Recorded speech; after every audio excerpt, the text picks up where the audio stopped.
Welcome to the Enlightened Misfits podcast, the space for entrepreneurs on a quest for unwavering certainty and purpose. I'm your host, Lauren, and each episode is a compass guiding you through authentic conversations, unraveling the mysteries of your human design chart, and offering tools from the remarkable guest. Join me as we embark on a journey to manifest greatness and create a life aligned with our deepest purpose. This is the space where misfits find their enlightenment. Welcome to the Enlightened Misfits podcast. Welcome back to the Enlightened Misfits podcast. I am your host, Lauren, and in today's episode, I have an amazing guest for you today. I have Melissa. She is a women's executive and business coach. Now, Melissa, can you share a little bit about your journey and what led you to become an executive business coach focusing on women over 40? I can, and thank you. So I was born and raised in Philadelphia, and I grew up in the foster care system. I went in at the age of 7 and aged out of the system at 18. Now, a lot of people, they will say, oh, wow, and start to feel sorry for you, but that was the beginning of the forming of me. And the reason why I say that is because I always had this innate ability to connect to people, make them feel safe, and kind of be their guide to get them through when they weren't strong enough to do it themselves. So I, of course, at a very young age, picked that up. And so all through my childhood, I really wanted to make a profound difference and be there and empower other children who just didn't have it in them to get through some of those trying times. Now, keep in mind, I was in the system a very long time ago. So I'm sure things have changed. Then I fell into human resources, and I was in human resources for over 30 years. And I focused on learning and development, leadership development, and I cannot begin to tell you how much pride and joy that I have bringing value to people and seeing that professional and personal growth. So after being in the corporate world for so long, I wanted to make a difference. I wanted to be able to help women understand their value. I wanted them to really just embrace themselves and be the leader that they can be, because quite frankly, there aren't enough female leaders out there in the world. And I was working in construction and really male-oriented roles. So I know the challenges in the corporate environment and the barriers that women face, and I want to make a difference. I want their voices to be heard. I want them to be able to not only grow within themselves, but to bring other women along behind them and shatter that glass ceiling, not just break it, but shatter it and find their own way and be a part of their journey to get them there, because as you know, as a woman, everyone's journey is different. Yes, So that's definitely. why I do what I do. I love that. And the one thing that popped in my mind when you had said that when you were in construction and it was very male dominant, I feel like before we got on the recording, we were talking about social media. And I feel like I've been having a lot of conversations with different people. One actually, she is helping to change like the online space, so she's putting more feminine like archetypes in the actual I feel like it's starting to kind of be more, it's not like women dominant right now, but I feel like it's going to be balanced. I mean, not that we need to get rid of all the masculine energy, Right. because I feel like Exactly. the balance of it would be, not so much masculine energy on the internet. I feel like it will help sale, like, social media strategy. I feel like it will help people like with abundance and like clients. And I just feel like, yeah, I didn't really even, the awareness of when that was said, I had no idea. Like I didn't, I was like, oh yeah, now that you point that out, it is very male dominant. And it's like, I jokingly say it must have been a male that had created this, because I'm like, it's so like, why is it so hard? It should be so easy. Exactly. Yeah. Can we hit pause just 1 second? I'm so sorry. My son Oh, locked himself out the house. oh yeah. Okay. So the next question that I have was when you said that you serve women over 40 in your coaching practice, what inspired you to specifically serve women over 40? So, as a woman in my 50s, I can tell you that the journey in your 40s is where you really begin to take your goals and your life seriously. It's like you're ready to really be driven. You are now familiar with yourself and you've taken through your 20s and your 30s. So you're kind of at the point where you're eliminating those unnecessary relationships. You're eliminating anything that doesn't serve you, and you're ready to chase down those dreams. So I do work with women under 40, um, aspiring emerging leaders, young women that have that in them because they have so many life experiences that might have brought them there earlier. However, the Yeah. women over 40, I just love their energy, their passion, and their drive. And then most importantly, I, after working with so many men and women throughout the years, I've learned that, in the 40s, it's like you're almost trying to not like prove yourself where you're just hammering it down, but you want your life and your career to be at a certain point and you're willing to do the work to do it, and it's like more agility kicks in Yeah. during that time where you're able to pick things up, you're able to, evaluate and process different thoughts, feelings, and what does serve you, what doesn't serve you. So that's why I really enjoy working with women over 40 because I'm high energy and I like that momentum. It feels good, it feels right. And I want to help those women achieve those dreams that they want to achieve and have that career that they want to have. And by then they really do know what they want, Yeah. right? They have Yeah. a sense for it, and I kind of help them bridge that gap so that they're able to do it. Yeah, awesome. Yeah, I just I mean, I totally understand. Well, I feel like sometimes I'm like maybe 50 or 60 some days, but I feel like just because I have a lot of life experiences, I do know that there's a reason why until 30 you have this trial and error period of like you have all this stuff going on and it's like, Exactly. you don't really know where to go. You have to just try it and then it's like, I love that you're very that focus driven there because I feel like that is exactly what you can use, like you said, high energy. So you can use all of your energy to help those people. So I love that. Thank Um, you. Now you mentioned offering to our listeners two free coaching sessions. Can you elaborate on what these sessions entail and how you can benefit and how this can benefit the listeners? Because I know a lot of people listening will definitely want to know about. Yes. So, the one thing about coaching that surprises me sometimes is so many people are now a coach, right? Yeah. And a lot of women really don't understand the true power of coaching. So I like to give them a feel for what they can expect and let them actually feel the process before making a commitment. So I would work, they bring their challenges, we get to know each other. And then I help them sort through what would really help bring their life into balance and begin working with them on that challenge or opportunity. Some women come to me and they say, I'm stuck in my career. I can assess them, help them sort things out and plan it out. We all go right to the computer and we don't do a lot of whiteboarding out or planning or, really thinking things and pulling them through.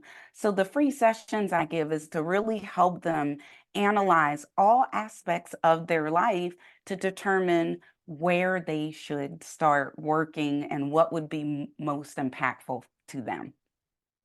Yeah, I love that. I was going to say when you had said that, like draw it out, map it out, I feel like I was one of those people that when, if I was like, communicating or like, trying to find like a mentor or coach or whoever a couple of years ago, it was all like you said, going to the computer and it's like, can we just like map this out so I can see it? Because I'm always somebody that has to journal, like manifestation stuff. I'm like, I have to write it down. it's Mm-hmm. like it's Mm-hmm. like, oh, type it in a Word doc. I'm like, no, no, no. I have to write it down first. And then it's like, then I can send it to you in a Word doc. Yes. Exactly. Not, and it's takes some of my clients a little, well, I call my clients coachees. I think the word client is very sterile. And Yes, I'm a that's trainer at true. heart. So Yeah. my coachees, at first they're like, wow, you give us these great journals and workbooks and documents. Can you make them PDF writable? No, I will not, because then you're going to go straight to the computer to start to type things out, or you might be tempted to use the AI. I don't want the AI's thoughts. I want you to write it Yes. out. And plus, that engages the creative part of your brain. So you're going to get more out of it when you are actually writing it down. Yes. It's actually interesting. I don't want to say funny. It's actually interesting that you talked about AI because I know that there's like a love hate relationship. I know it was for me. I like AI when it's coming up with like a title or something, or like, Yes. what can I name this? Because it's like, Yes. I know I could probably sit here and think about it, but I know the AI could, help me a little bit more. But when it comes to, I know exactly when a couple of my clients, which I should probably adapt to the coachee because that actually sounds so much more. Doesn't it? That's better. I was going to say, you might hear me call people coachees now because it's like That's fine. clients. Yeah. That's fine. Borrow it I usually away. call them my friend. I'm like my friend, but it's usually like a client of mine. It's like, you have all these friends, Lauren. I'm like, yeah, I guess I do. But yes, I'm like, did you use AI or did you write that? Because it's like I can tell the different words and it's very like I should say professional, unemotional. And I mean, I know I Yes. understand sometimes you need an unemotional response, maybe in an email, like to another colleague or your boss or something. So yeah, sure, I like that. But I Exactly. love It's that you just unattached. yes. Yes. Yes. And I feel like you can feel that. So that's actually a really good, a lot of people are like, hey, can I have a PDF or, and no, no, this is what it is. I like that because then it's like you said, making them use their creativity. And I feel like that helps a lot with, your chakras, keeping you balanced, all that stuff. So yeah, I love that. It really does. I do meditation sessions, guided meditation sessions, because I just firmly believe that we need to, as leaders and women, be as balanced as possible.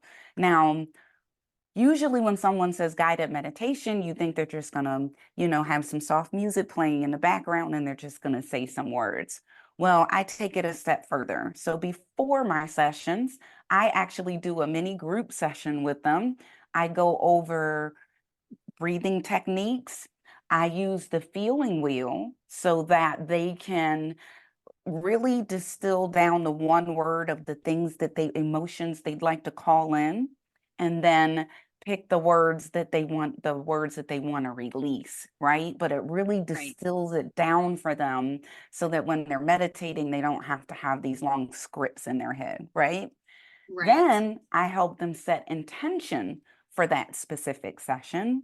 And then my basic meditation that I always offer to everyone is to help them release and manifest the things that they want in their life or their career. Then, on top of that, I've partnered with a Reiki practitioner and we do sound healing in the session.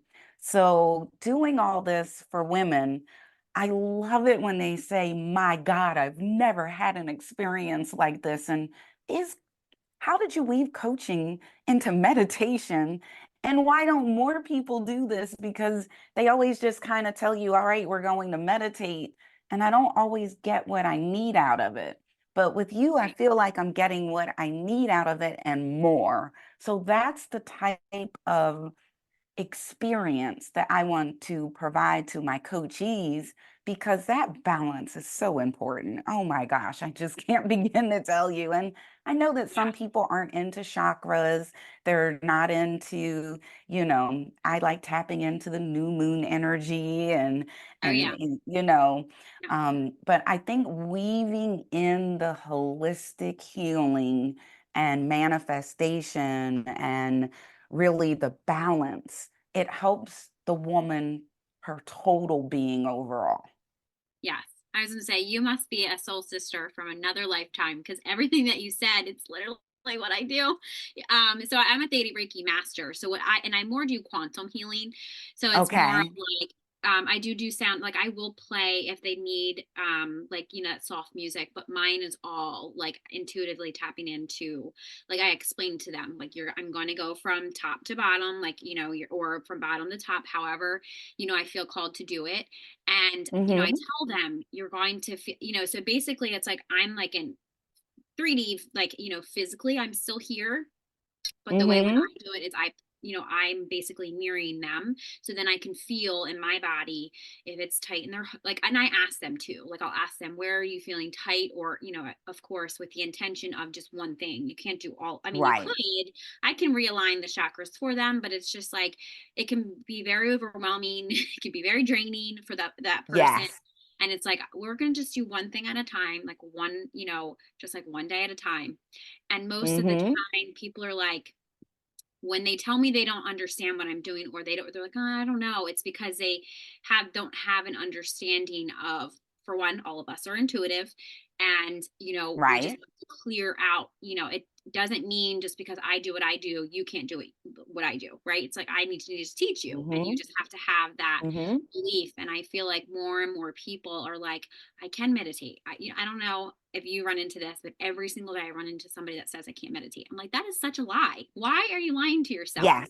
That's actually really mean to lie to yourself, because you can meditate. It's just you need to, either need to learn, or you need to work with somebody that like can help you. So yeah, I love that you have Right. partnered with a Reiki master, because I feel like I always tell people we are Reiki. Like we have that Yes. energy inside of us. It's not that you need to Yes. go get it from somewhere else or go buy it. That's not how it works. And a lot of people, and that's why that's why I became a Reiki master, is because I noticed that people would make, and not that this is like, I'm not shaming anybody for doing this, but from Mm-hmm. my standpoint, it's just like, why would you make somebody go pay all this money, thousands of dollars, so they can just tap into their own energy? And I'm like, that doesn't make any, like, I can place people with this. Like theta is more of Right. like emotional healing. So I do a Mm-hmm. lot of theta first. But if somebody says, can I do this? I'm like, sure. And then we do a session, they get placements. And then, they have to practice. Then two, like Right. two, then master. And it's like, yeah, you can do this. Now, most people, they want to do it for like healing in their business. It's one thing. But then Mm-hmm.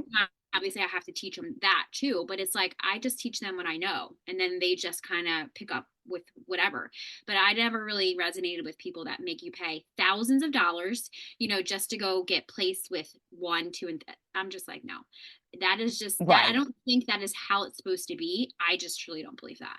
But I understand it's their business. And I'm like, I now see people doing it more virtual, recording themselves, by this program, because that's how it's supposed to be. And, Right. obviously supporting the individual on that. So yeah, I love that. Correct.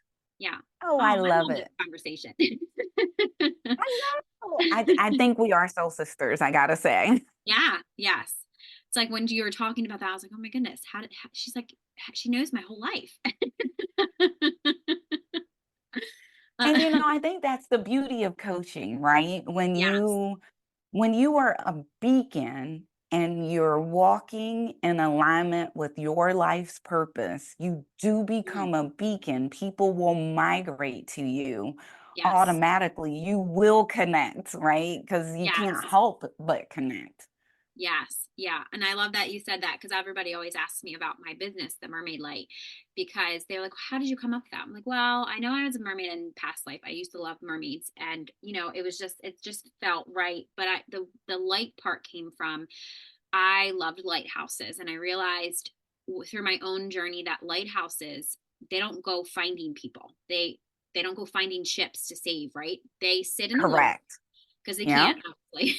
And then the ships Right. come to them, right? So people always said to me, like, what do you do or how do you help people? And I was like, well, most people are guided to me.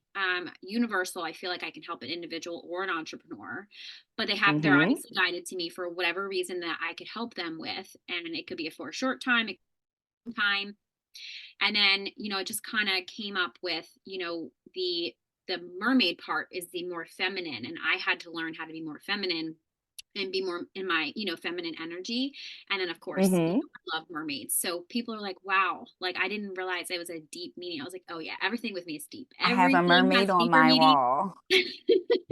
I I was gonna actually have say, a mermaid on my wall. I love mermaid. I love anything that has to do with the ocean, but I do also have a fascination with mermaids. yes, yeah.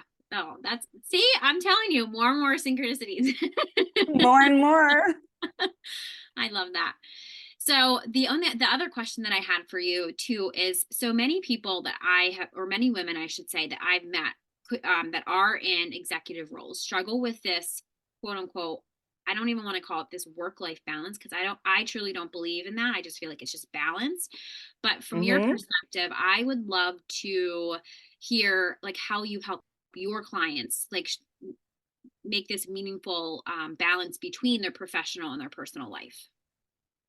So again, when you are trying to help people find balance, it's not about what we believe is balance. It's about the balance that is comfortable to them. So I worked with one coachee, and she was an executive on the East Coast. So you know what that hustle bustle life is Yes, like. yes, And she always told me, I can't stand it when people tell me I need more work-life balance. What I'm giving is what I want to give. So what I did was help her see how she could be more effective with other people and herself by at least taking count as to what is on her plate. And I teach them to do that Papa style, because I'm a foodie and a lot of women that I coach are foodies too. yes, So I just yes, say, we're gonna serve up your life tapa style, and we're gonna create a balance so that your self-care is woven in there, because that's the piece they tend not to put in there. They will be there for their family. They will be there for everyone on the job, and they don't understand that you can't pour from an empty or a full cup, right? right. So I you love can't that. pour from Yes. either Or a one. full cup. Yes. Yeah. Exactly. So Yes. what I do is help them find the comfortable balance for them by not just beating them over the head that you have to have balance.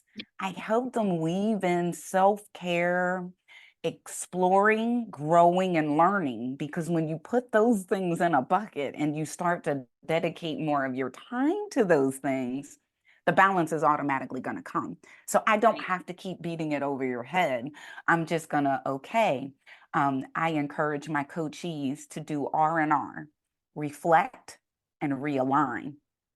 So the more R&R they do, right, the more reflection, the more realignment they do, the more balance they're going to have, because they're going to be focused inward and outward. Right.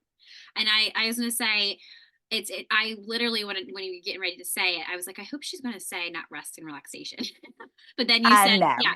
yes, because that's another thing that I feel like has to be called out in this world, because, and I'm Yes. all about calling people out, especially, I'm like, I don't know, I know a lot of people are like, gosh, she just says whatever on the podcast. Cause I feel like these conversations have to be talked about. And I feel like the more that it's talked about, it gives more, like, especially somebody in an executive role. Like, I have a lot of friends that are in these Correct. executive roles and I'm like, God, why do you do that? Like, and they're just like, well, I just have to. And I was like, no, you don't. Like you don't though. Like, who's telling you have to, right? And then they just don't really know how. They're like, are you telling yourself that you have to, right? So it's like, yeah, I love that. If you were to reflect, and then you can reflect, and then that also goes outward, like you said. So yeah, that's Exactly. And that um, realignment is critical, right? You yes, have to be able to do yeah, it. And I have authentic conversations with women. I mean, I'll be Yes. honest with you, even though I was in human resources and people would say when I was working, are you sure you're in HR? I said, look, I'm going to be authentic and transparent. You don't have time to read between the lines. You want to take action, and I'm going to help you take action. So I cannot be soft about it and beat around the bush. Now, that doesn't mean that I'm not going to ask you a series of questions to guide you in that self reflection so that you can really understand it and it resonates with you, right? So I will play devil's advocate with you. I will ask you, well, if you don't do this, what happens? If you do this, what will happen? Just so Right. that it's really resonating within you. But I don't mind having those difficult conversations Yeah. with executives and business leaders, with both of them, like you know, a business owner or an executive that is part of an organization. I've noticed that they are the ones that set these very high expectations on themselves. So Yes. what I Yes. help them do is clearly define their role as an executive and as a woman, because Right. we take on added roles naturally. Yes. And before Yes. we know it, we're like, we have 1,000 different roles that we're playing. I like helping women evaluate the various roles that they're playing in their life and make them more concise so that they are getting value from it and they're bringing value to others. Because when it all boils down to it, that's what's most important to most women is bringing value. Yes. Yes. I definitely agree. Yes. So, as a podcast guest, what are some key takeaways or actionable advice that you hope to leave with our listeners, particularly those that resonate with the themes of manifestation, goals, self love, using meditation for growth? I would like to say that it is very important for us as women to be able to get our own stuff together so that we are able and capable of guiding and helping others. By focusing on yourself and aligning yourself to that right coach, to that right mentor, and getting the support that you need is absolutely positively critical. So many people out there will misguide you, or if you try to do it on your own, you can get frustrated. And it's a missed opportunity for you to make the impact on others and yourself and to have the life and career if you want. If you don't step up to the challenge to make sure that you have the right support. Of that. So, how can the listeners get a hold of you? They Do can you? get a hold of me at my website, Okay. coachingbymel.com. I Okay. have a vision quest on there to help people get to know me a little bit so that they can get a feel for what a session would be like. For Okay. your listeners, all they have to do is set up that clarity call, and that doesn't go against their free coaching. That's for me to explore with them to see where they are in their life, where they would like help. And again, they will have the free coaching sessions just to kind of try before you buy. I also work with corporate HR teams to help teach and coach them on how to support and grow their people because after being in HR for so long, I know that it's really important for companies to want to create the culture that they want. But wouldn't it be amazing to create the culture with doing more things like starting your leaders off with mindful meditation, every day? I really want that to make a difference in the workplace so that people feel connected to their teams. And if they own a business, that they're just creating an awesome environment of value and growth because everyone thinks they have to do all this fancy stuff in the workplace and they don't. Show your people that they're valued. Show them, let them feel it and give them an opportunity to grow. And that's where I come in being able to help leaders help themselves grow and their teams grow. I love that. So, and I'll make sure that your links and everything are in the description box on YouTube. And then if you're listening to this, it'll be in the description box on wherever streaming platform that you're listening to. So thanks so much today for joining us and on the Enlightened Misfits podcast. If you enjoyed today's episode, don't forget to subscribe. You can leave a review and then share with somebody that you feel that will gain value from listening to this. Stay tuned for more captivating conversations in the future. I hope you have an amazing rest of your week, and I will see you next time.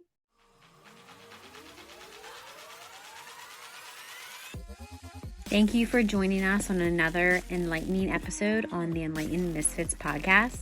If you resonate with this conversation and found it insightful, don't forget to subscribe, rate, and leave us a review. Your feedback fuels our mission. Remember, your journey to unwavering certainty and purpose is ongoing. Stay connected with us on social media and let's continue this conversation. Let's manifest greatness in our lives. Until next time, this is Lauren from the Enlightened Misfits podcast. Stay enlightened, stay inspired, and keep manifesting your extraordinary path.